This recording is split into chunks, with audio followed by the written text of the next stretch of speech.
Olá, meus amigos, sejam todos muito bem-vindos a mais um vídeo do canal Terra Brasilis News. Hoje, segunda-feira, dia 20 de outubro de 2025. Espero encontrar a todos muito bem para conversarmos um pouco. Sempre temos aqui assuntos importantes para tratar. E eu quero começar falando com vocês sobre uma notícia que saiu agora à tarde. Eu estou gravando esse vídeo exatamente às 15 horas e 45 minutos. Mas trata-se de uma decisão que saiu do Superior Tribunal de Justiça, que decidiu excluir, vejam só, José Dirceu, José Genuíno e Delúbio Soares da ação de improbidade ligada ao escândalo do Mensalão. Que maravilha, hein?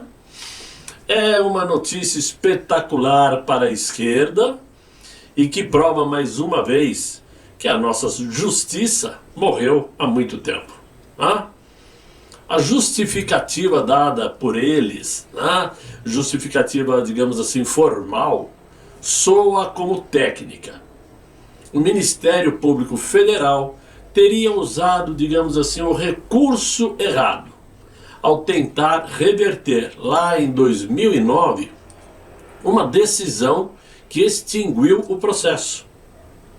Em outras palavras, não se julgou o mérito do crime, nem a responsabilidade dos acusados.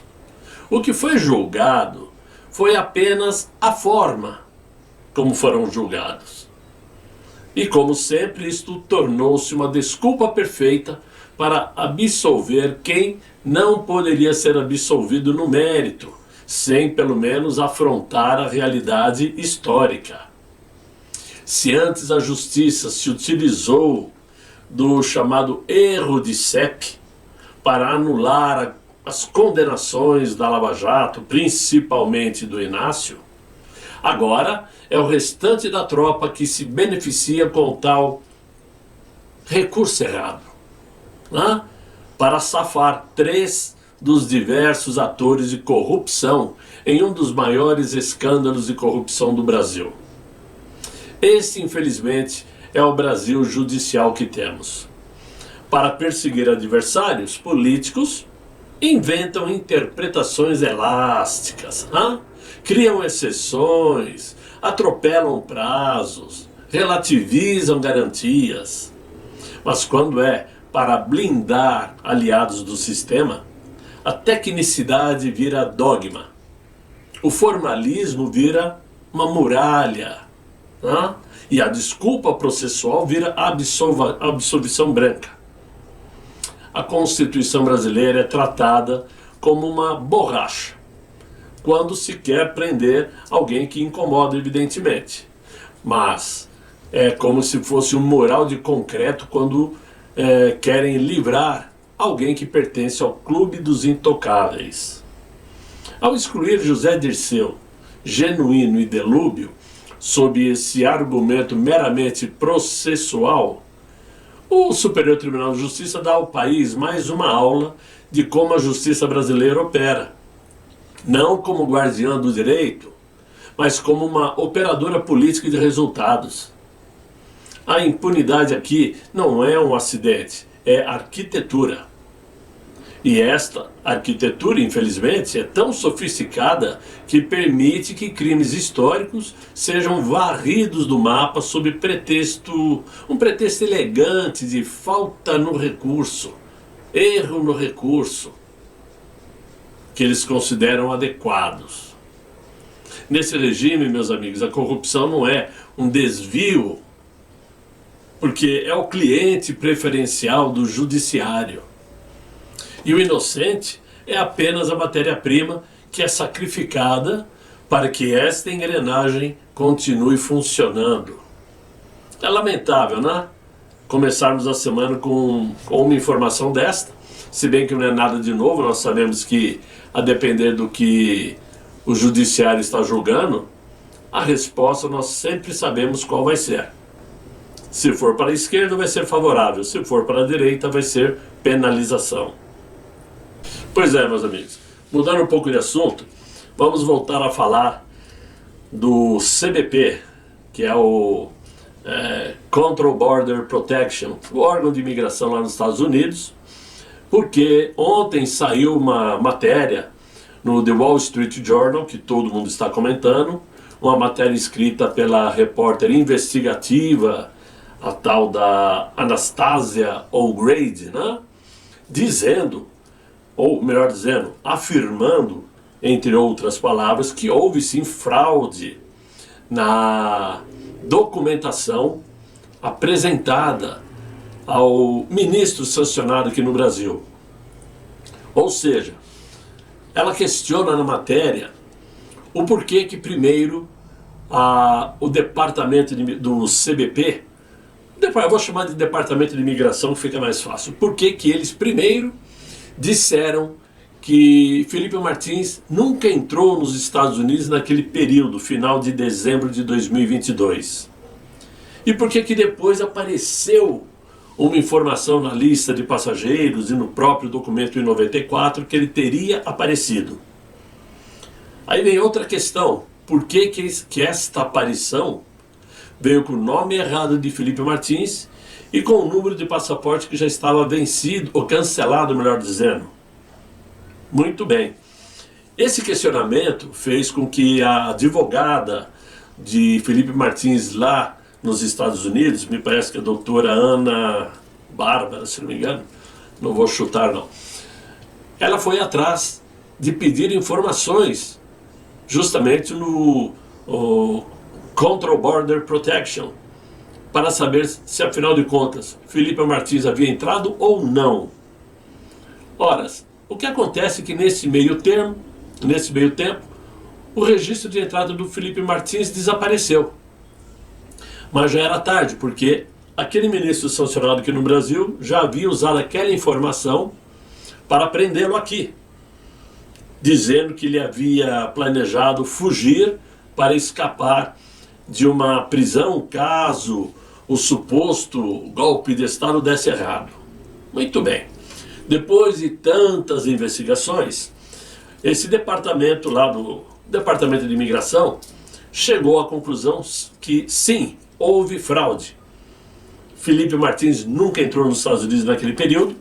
Aquele documento foi criado por alguém do qual ainda não se tem ciência, nós ainda não sabemos, claro que eles já sabem, e que eles estão investigando ainda, só que agora com a participação do FBI. Por quê? Porque é um crime federal. Muito bem. Conforme eu disse no vídeo de ontem, agora aquele ministro está procurando encontrar culpados, já acionando a Polícia Federal para dar respostas, ou do porquê que apareceu um documento dizendo que Felipe Martins viajou. Aliás, esse prazo termina amanhã, né? E aí nós vamos saber o que aquele ministro vai fazer. Por quê? Ele precisa encontrar uma forma de cancelar tudo isso, de acabar com tudo isso. E ainda não encontrou um jeito. Só que é meio tarde para ele, porque essas investigações já escaparam simplesmente das mãos de meros advogados tentando encontrar respostas. Já virou um processo, já virou uma investigação.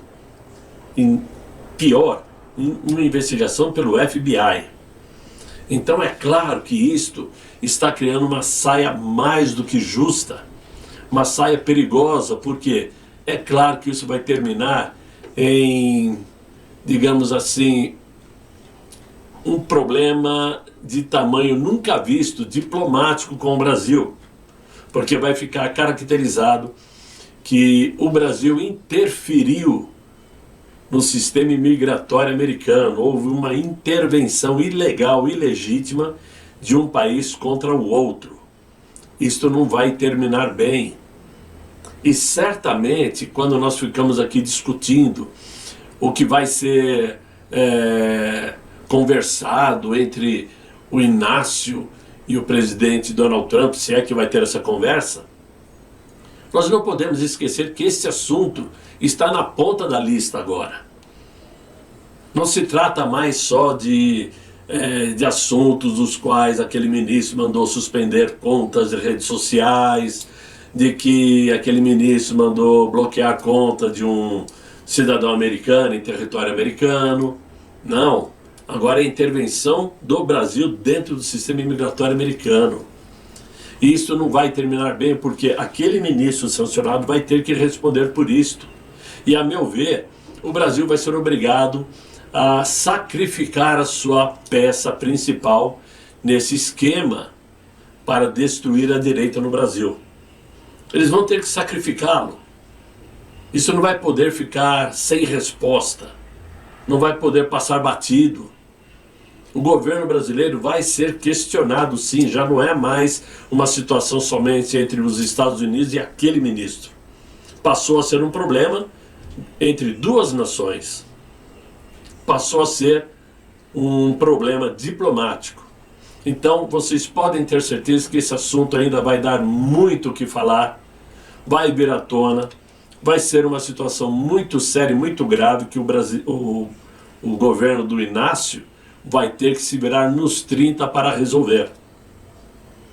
Essa é uma situação que veio à tona ontem, todo mundo comentou, evidentemente. Eu falei superficialmente, mas agora dei mais detalhes.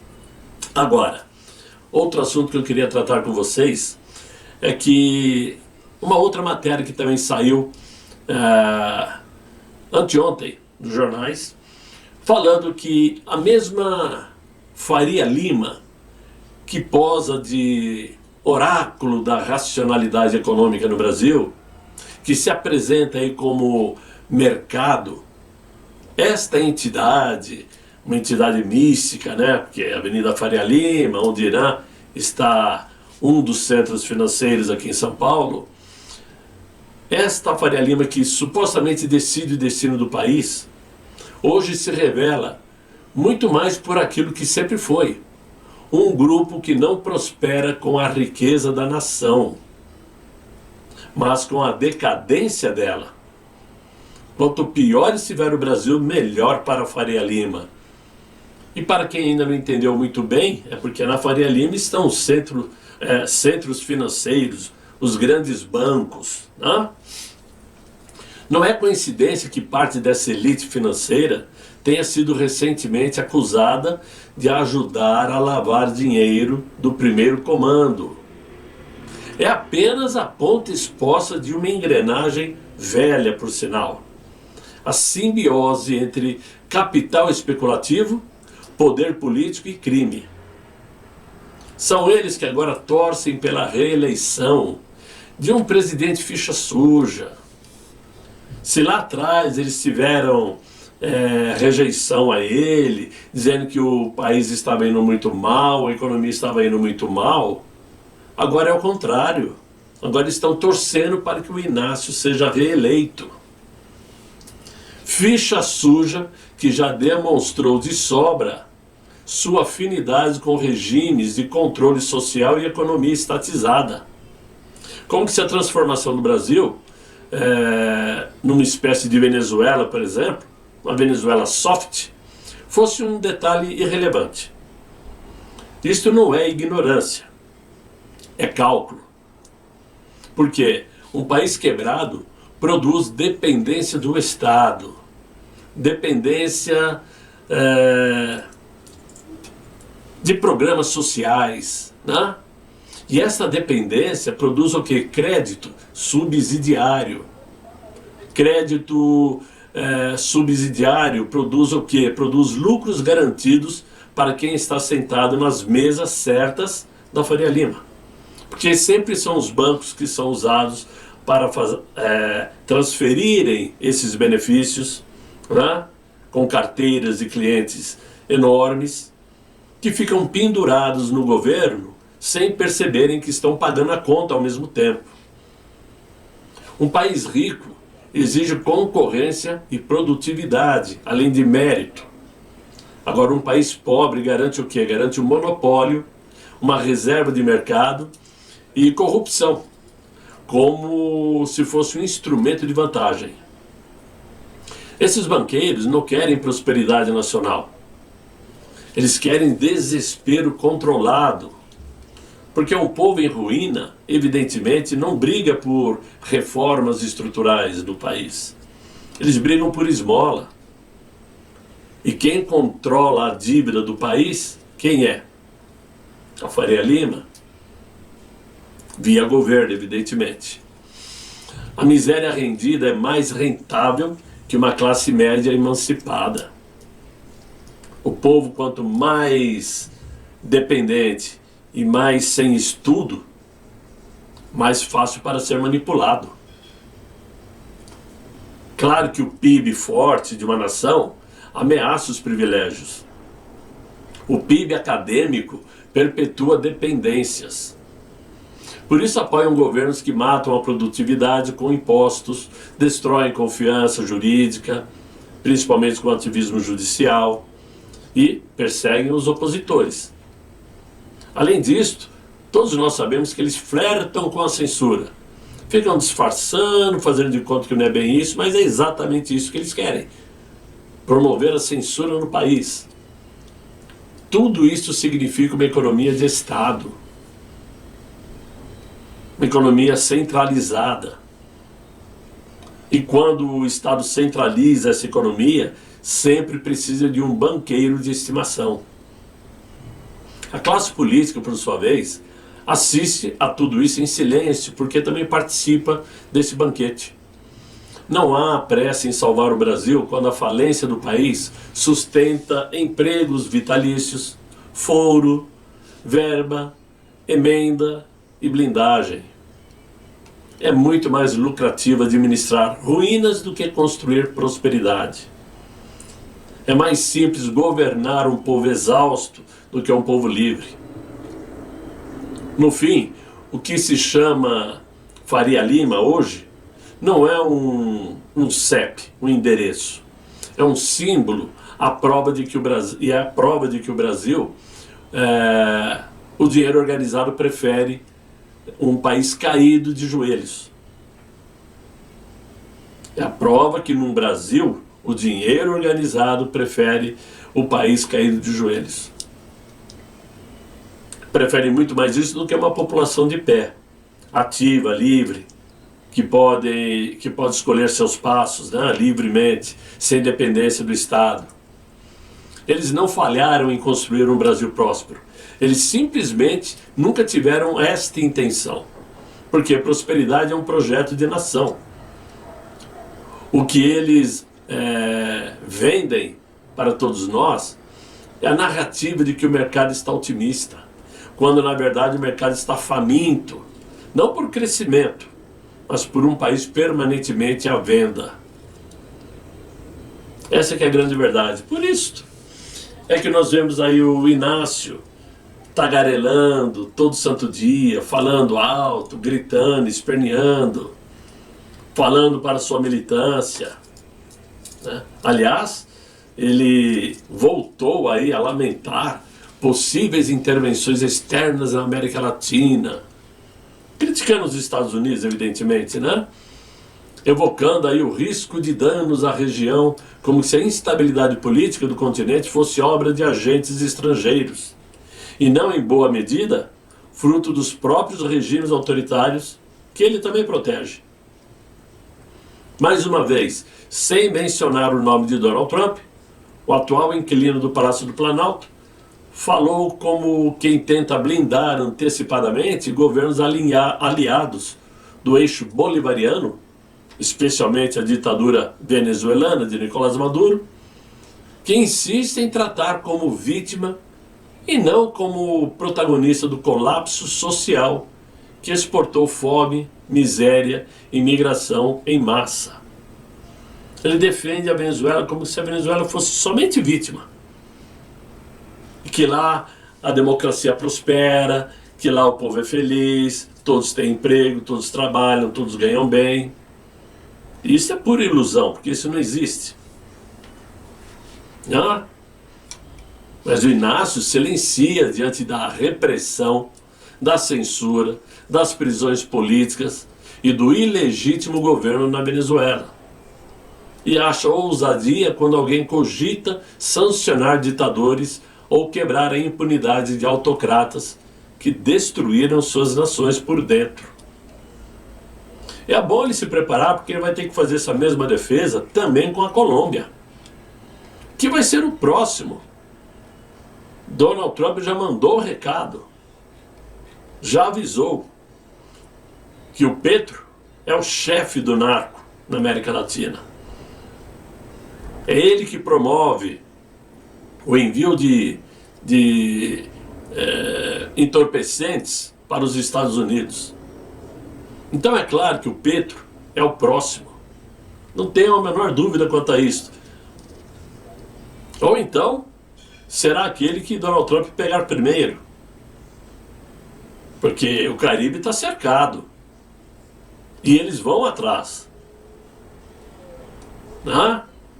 Fato é que essa defesa que o Inácio faz diz muito mais sobre ele mesmo do que sobre qualquer intervenção estrangeira que ele tenta demonizar. O Inácio está já tentando se defender de futuros problemas, principalmente agora que o Hugo Carvajal, o El Pollo, resolveu abrir o jogo e confessar tudo o que sabia e o que sabe sobre o narco na América Latina, envolvendo os países do Fórum de São Paulo, incluindo aí o Inácio.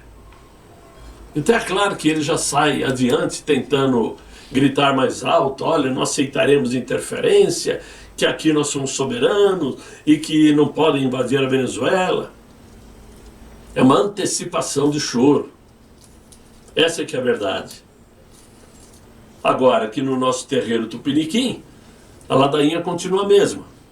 Ou seja, o Centrão já está falando pelos cotovelos, admitindo que, olha só, que absurdo, eles já estão admitindo que o Inácio ganhará o pleito de outubro do ano que vem no primeiro turno, que a popularidade dele está em alta e que a direita não tem candidato, não tem união, que só existe brigas, desavenças por culpa de Eduardo Bolsonaro. Por culpa do Eduardo Bolsonaro, a direita não escolheu um candidato ainda. E que o Inácio já está nadando de lavada. E que se a eleição fosse hoje, ele ganharia no primeiro turno. Eles não se cansam de promover uma desavença na direita conservadora. Na direita conservadora, eu não falo a direita. Porque tem muita gente que é anti-PT, mas também não é nada favorável a Jair Bolsonaro. Temos uma penca aí, eu não vou voltar a tocar nesse assunto. Mas conservadores, bolsonaristas, nós sabemos quem são. Como eles não conseguiram emplacar o nome de Tarcísio de Freitas, pularam para o Ratinho. Mas eles sabem que o Ratinho não tem vigor eleitoral nacional. O Ratinho é muito conhecido no Paraná, aqui no sul do Brasil, mas nacionalmente ele não tem força. O Caiado é outro, que mais uma vez vai tentar a candidatura e também não vai dar em nada. Então eles sabem que não tem um nome forte na mão, a menos que seja um nome ligado a Jair Messias Bolsonaro, que poderia ser o próprio Jair Bolsonaro, poderia ser Eduardo Bolsonaro, Michele Bolsonaro, ou alguém que o Bolsonaro chegar a indicar: eu quero esse como candidato. Se não for assim, se não for um bolsonarista, realmente a direita não terá chances. Se a direita não escolher um nome de consenso bolsonarista, não terá chance, porque ninguém consegue emplacar sem o nome Bolsonaro. Romeu Zema, que aí seria a opção mais forte por ser governador de Minas Gerais e o colégio eleitoral de Minas Gerais ser espetacular, também não é forte no norte e nordeste do Brasil. E aí como que fica? Então eles já estão cantando aí que o Inácio tem tudo para ser eleito no primeiro turno. Isso não ajuda em nada. Primeiro temos que lembrar que o pleito eleitoral é daqui a um ano. Tá certo que o tempo urge, mas ainda temos algum tempo. Quem tem pressa para sair candidato é quem está com cargo executivo, como Caiado, como o Zema, como seria Tarcísio de Freitas, que como são governadores, e parece que até abril do ano que vem teria que abrir mão do cargo para sair candidato. O Zema não tem problema porque ele já cumpriu aí 2 mandatos. O Caiado teria que abrir mão. Tarcísio teria que abrir mão. Agora, eu pergunto, vocês acham que Tarcísio de Freitas, com praticamente certeza de reeleição, segundo as últimas pesquisas que saíram, tem quase 70% de aprovação para ser reeleito, ele vai trocar um outro governo de estado de São Paulo para correr risco num pleito que promete ser mais tumultuado que o último? Tenho certeza que vai ser. Vai ser muito mais tumultuado e eu não vou usar palavras para justificar o porquê que vai ser. Vocês me entendem esse tumultuado, o que eu quero dizer. Não vai ser confiável, pronto. Ele não vai correr esse risco. Até porque eu tenho certeza que Jair Bolsonaro não vai implorar para que Tarcísio faça isso. Tenho certeza. A bola da vez, obviamente, na ausência de Jair Bolsonaro, teria que ser o Eduardo, que ganhou notoriedade na direita, indiscutível, é um nome fortíssimo, mas está numa condição complicada. Será que ele vai poder voltar? Por isso que nós ainda temos que acreditar numa ação de Donald Trump para abrir o caminho, quem sabe possibilitando Jair Bolsonaro poder sair candidato, o que eu particularmente nesse momento acho dificílimo, porque tudo que aconteceu até hoje nesse Brasil é para evitar justamente isso, para que o Jair Bolsonaro volte. Ou então, para que o Eduardo possa concorrer. Agora, vocês acham realmente que se as coisas continuarem como estão, aquele ministro vai deixar ele voltar e concorrer sem dar ordem de prisão a ele? Isso só poderá acontecer se tiver um aperto de Donald Trump. Se o Donald Trump pegar a chave de fenda e dar outro aperto. Fora isto, não vejo possibilidades. E aí nós estaremos, sim, encalacrados numa situação sem saída. Porque, segundo consta, Jair Bolsonaro reafirmou que não quer Michele candidata à presidência, quer como senadora. E nesse caso, como fica? Flávio Bolsonaro se arriscaria a sair candidato? Até hoje, não se aventou essa possibilidade. O Carlos está fazendo propaganda para ser senador. E aí, quem é que sobra? Então vivemos uma situação preocupante, sim, no sentido de ainda não termos o nome certo para podermos começar a propagar, a divulgar uma propaganda para concorrer com o que o sistema deseja. O sistema quer manter o Inácio no poder porque a grana está rolando solta por todos os ladrões.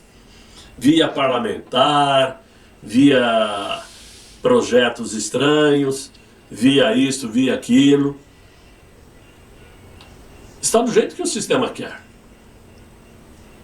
Temos que pensar muito nisso, por isso nós temos visto propaganda, e ontem eu falei no vídeo também que devemos estar sempre aí repostando vídeos de Jair Bolsonaro, mensagens de Jair Bolsonaro nas redes sociais. Posts antigos, falas antigas, né? Para manter o nome dele em evidência, não deixar que o nome da família Bolsonaro entre ou comece a entrar no esquecimento. Esquecimento não vai entrar nunca, mas que caia o número de visualizações de postagem, enquanto o governo está despejando milhões e milhões em verbas para campanhas de patrocínio do nome do Inácio. Temos que combater tudo isso repostando vídeos de Jair Bolsonaro, é uma saída. E esperando que alguma coisa aconteça o mais rápido possível. Então, meus amigos, é o que eu tinha para vocês nesse vídeo de hoje. Nada tão pontual, nada tão específico, mas tudo isso faz parte do noticiário brasileiro no dia de hoje, pelo menos até agora. Espero que vocês tenham gostado desse vídeo. Se gostaram, deixem aí os likes, se inscrevam no canal e chamem seus amigos para nos acompanhar. Desejo a vocês um excelente final de noite, muito bom descanso e até amanhã, se Deus quiser. Ele há de querer. Fiquem bem, fiquem com Deus. Tchau, tchau.